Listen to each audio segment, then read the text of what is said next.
الحمدللہ رب العالمین والصلاة والسلام علی سید المرسلین اما بعد فاعوذ باللہ من الشیطان الرجیم بسم اللہ الرحمن الرحیم۔ حضرت انس بن مالک سے روایت ہے کہ رسول اللہ صلی اللہ علیہ وآلہ وسلم نے فرمایا، جنت میں ایک ایسا بازار ہے کہ جس میں جنتی لوگ ہر جمعہ کو آیا کریں گے، پھر شمالی ہوا چلائی جائے گی جو کہ وہاں کا گرد و غبار جو کہ مشک اور زعفران کی صورت میں ہوگا، جنتیوں کے چہروں اور ان کے کپڑوں پر اڑا کر ڈال دے گی، جس سے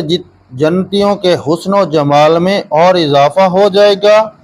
پھر جب وہ اپنے گھر والوں کی طرف لوٹیں گے اس حال میں کہ ان کے حسن و جمال میں اور اضافہ ہو چکا ہوگا،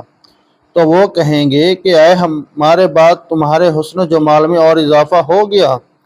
وہ کہیں گے اللہ کی قسم ہمارے بعد